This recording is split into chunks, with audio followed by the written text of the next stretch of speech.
In a world where the very light of the sun is a commodity owned by the elite, your soul is not your own. It is a flickering wick, measured and taxed by the solar ministry from the moment of your first breath. To love without a permit is not just a social faux pas, it is a spiritual crime, a puncture in the collective energy of the Empire of Aethelgard. In this kingdom of clockwork and cold marble, one forbidden glance was enough to ignite a fire that would melt the gears of history and prove that some hearts are worth burning down a 1,000-year legacy for. This is the story they tried to strike from the record, the tale of the Prince of Noon and the boy who lived in the permanent eclipse. Hit the subscribe button for more enchanting tales every week. Don't forget to keep the magic alive. Aethelgard is a city of vertical tiers. At the summit, the highborn live in a perpetual state of golden radiance, bathed in artificial sunlight that keeps their skin flawless and their hearts cold. Prince Lucian was the crown jewel of this upper world. At 24, he was a masterpiece of genetic and magical engineering. He was the sovereign flame, the one destined to inherit the great lens and focus the sun's power for another generation. His life was a series of perfectly rendered frames. Every meal was a ritual, every conversation a calculated move on a political chessboard, and every touch was strictly clinical. Lucian was the most powerful man in the world, yet he was a prisoner in a suit of diamond-encrusted armor. He was drowning in light, blinded by the very brilliance he was meant to protect.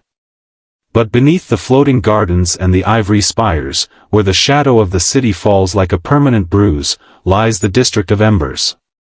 This is where the unlit reside, the laborers, the mechanics, and the forgotten who keep the gears of the empire turning in total darkness. And among the unlit was a boy named Elian. He had no family crest, no recorded lineage, and no solar credits to his name. All Elian possessed were calloused hands, eyes that had adapted to see in the dark, and a dangerous talent for repairing the very machines that kept him oppressed. Elian was a ghost in the machinery, a flicker of life in the soot-stained lungs of the city. He spent his days mending the heavy pistons that pumped heat to the aristocrats above, while his own people shivered in the damp cold of the foundations. The two worlds were never meant to touch. The laws of Aethelgard were built on the fundamental truth that light and shadow must remain separate to maintain the balance of the great lens. But destiny has a way of ignoring the laws of men. It happened during the festival of the solstice, the one day a year when the prince descends to the lower tiers to perform the ignition ceremony. It was supposed to be a scripted event, a hollow display of royal charity. But a mechanical failure in the ceremonial lift sent Lucian plummeting into the heart of the embers, far from his guards and his gilded life. The luxury capsule shattered against the iron floor of the workshop, sparking a fire that tasted of ozone and ancient magic. When the dust settled, Lucian found himself staring into the eyes of a boy who didn't bow. Elian didn't see a god or a sovereign, he saw a frightened young man covered in oil and broken glass. In that moment, the sovereign flame felt a chill that no artificial sun could warm. The ancient texts called it the void pulse, the terrifying realization that everything you were taught to value is meaningless in the face of a single, authentic connection. Lucian knew he should have called for his guards. He knew he should have been repulsed by the grime on Elian's face. But instead, he reached out. And when Elian took his hand to pull him from the wreckage, the contact didn't just spark, it detonated. It was a recognition that defied every sermon preached by the ministry. What followed was a secret war against the very fabric of their reality. Lucian began to vanish from the palace for hours at a time, shedding his heavy robes and his silver crown to slip into the lightless depths of the city. He claimed he was studying the infrastructure, but in truth, he was learning how to breathe. With Elian, Lucian wasn't a symbol or a weapon. He was just Lucian. He learned the sound of real laughter, the kind that isn't stifled by court etiquette. He learned the taste of bread shared in the dark and the warmth of a fire that wasn't fueled by stolen souls. He discovered that the unlit weren't the monsters the ministry described, they were the only people in the empire who were truly alive. But in Aethelgard, the walls have ears made of brass and eyes made of crystal. The High Inquisitor, a man whose heart had long ago been replaced by a core of cold mercury, began to notice the prince's absences. He saw the way the sovereign flame looked at the horizon with a longing that didn't involve conquest. The ministry didn't move with hammers and swords, they moved with the slow, crushing weight of tradition. They presented Lucian with an ultimatum that felt like a noose: marry the Archduchess of the Northern Wastes, a woman whose bloodline was as pure as the ice she ruled, or witness the total extinguishing of the Ember District. The Inquisitor smiled with a mouth of silver teeth, knowing that Lucian's newfound empathy would be his greatest cage. Aethelgard's version of mercy was a cold, calculated extinction. If Lucian refused his duty, the ministry would simply cut the power to the lower tiers, leaving millions to freeze in the absolute dark. The prince was trapped. To save the person he loved, he would have to become the tyrant he hated. To stay with Elian was to sentence Elian's entire world to death. It was a choice between a life of beautiful lies or a death of ugly truths.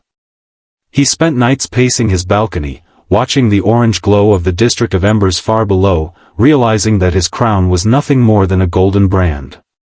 He felt the weight of his ancestors, their spirits demanding he sacrifice his happiness for the cold preservation of the status quo. The night before the royal wedding, Lucian descended into the shadows one last time. He didn't go to say goodbye. He went to offer Elian the only thing he had left, a revolution.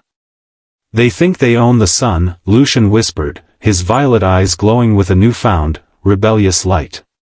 "But they've forgotten that fire started on the ground, not in the sky." Elian, who had spent his life fixing the broken things of the world, looked at the prince and saw the most beautiful broken thing of all. He didn't ask for safety. He didn't ask for a life in the palace. He asked for a spark. He handed Lucian a simple wrench, a heavy piece of iron that felt more honest than any scepter he had ever held. The escape was a masterpiece of chaos. Elian used his knowledge of the city's underground conduits to overload the solar grid, plunging the entire capital, from the highest spire to the lowest pit, into a singular, unifying darkness. In that moment of total eclipse, the social tiers vanished. The highborn screamed in terror as their artificial radiance died, while the unlit rose, guided by their ability to see in the gloom. Lucian and Elian fled on the back of a stolen atmospheric skiff, a streak of silver lightning cutting through the blacked-out skyline. Behind them, the city looked like a dying beast, its veins of gold pulsing one last time before fading into the deep blue of a natural night. They were hunted by the ministry's Lightbringer squadrons, elite pilots who used infrared sensors to track the warmth of their bodies. The chase led them through the treacherous canyons of the wastelands, where the wind screams like a dying god. It was a battle of technology against instinct, of tradition against the raw, unfiltered will to survive. More than once, the skiff nearly clipped the jagged edges of the crystalline cliffs. More than once, the violet bolts of the Inquisitor's cannons missed them by a fraction of an inch. But they weren't just running for their lives, they were running toward a future that had never been allowed to exist. The sky above was filled with stars they had never seen, cold and distant but undeniably real. They found refuge in the looming peaks, a mountain range so high and so jagged that the ministry's patrols couldn't navigate the thin air. There, in a hidden valley where the sun was real and the air was free, they spent their mountain months. It wasn't the paradise they had dreamed of. The nights were freezing, the food was scarce, and the constant fear of discovery hung over them like a shroud. But for the first time in his life, Lucian was the one who gathered the wood for the fire. For the first time, Elian didn't have to hide his scars. They discovered that love isn't a state of perfection, it's a state of persistence. It's the choice to keep choosing each other when the world gives you 1,000 reasons to give up. But the Empire of Aethelgard was a machine that couldn't tolerate a missing gear. The High Inquisitor didn't stop searching. He knew that if the sovereign flame remained free, the myth of the ministry's absolute power would crumble. The news eventually reached the valley: the emperor was dead, and the city was on the brink of civil war. The High Inquisitor had seized control, turning the Great Lens into a weapon to glass the rebellious districts. The choice returned to Lucian, but it had changed shape. He could stay in his mountain sanctuary and watch his city burn, or he could return and become the spark that set the revolution on fire. He looked at Elian, knowing that returning meant risking the only peace they had ever known. Lucian and Elian didn't return as fugitives. They returned as a prophecy. They bypassed the external defenses and struck directly at the heart of the Great Lens. In a final, cinematic confrontation atop the highest spire, Lucian faced the High Inquisitor. The Man of Mercury mocked the prince, telling him that love was a biological glitch, a weakness that made him unfit to rule. But Lucian, standing beside the boy from the ash pits, realized that his love wasn't a weakness, it was his power source. It gave him a reason to fight that went beyond duty or blood. He threw his crown into the abyss, watching it vanish into the clouds, and engaged the emergency override. In a move that shattered centuries of solar law, Lucian didn't take the throne. He destroyed it. He turned the power of the Great Lens inward, short-circuiting the entire solar hierarchy. The ivory spires didn't fall, but their lights changed. They were no longer focused on the elite, they were diffused, shared equally among the tiers. In the center of the court, before the remaining nobles and the rising workers, the former prince did the unthinkable. He reached for Elian's hand, pulled him close, and kissed him in the full, honest light of a new day. The throne room, once a place of terrifying silence, was suddenly filled with the sound of thousands of voices realizing they were finally free to speak. The silence that followed was the sound of an old world dying. Some nobles walked out in disgust, unable to process a world where a prince could love a mechanic. But many stayed. They looked at the two young men and saw not a scandal, but a possibility. They saw that a kingdom built on who you should love is a kingdom built on sand. Aethelgard didn't become a utopia overnight. Rebuilding a society is much harder than burning one down.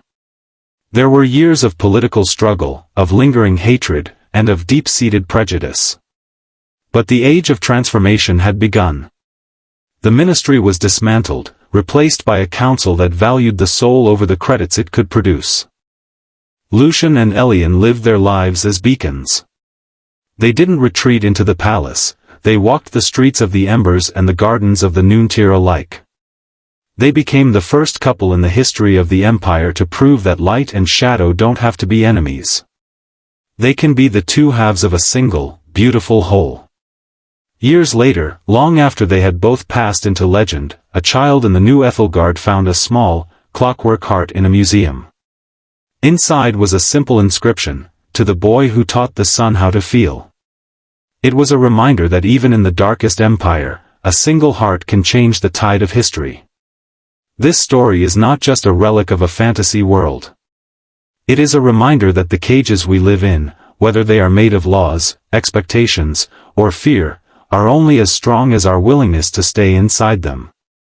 Lucian was a prince who thought he had no choices. Elian was a mechanic who thought he had no value. Together, they proved that the most revolutionary act anyone can perform is to love authentically in a world that profits from your shame. They didn't just break the laws of Aethelgard, they broke the gravity of their own despair.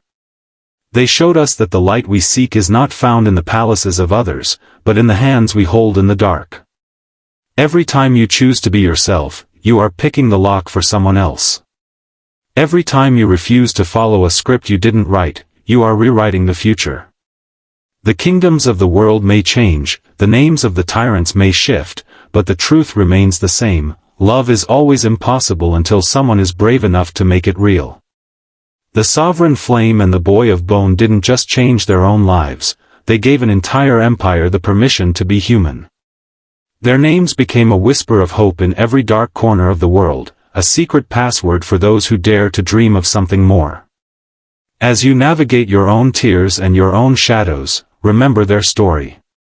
Remember that fire is born from the friction of two things that aren't supposed to touch. Be the friction. Be the spark. Choose the brave thing, the honest thing, the impossible thing. Because the stories they try to erase are always the ones that end up changing the world. Aethelgard is no longer a city of light and dark, it is a city of people, whole and radiant, fueled by the only energy that never runs out. This is the legacy of the prince and the mechanic. This is the beginning of yours. Stay brave, keep the magic alive, and never let them tell you who you are allowed to love.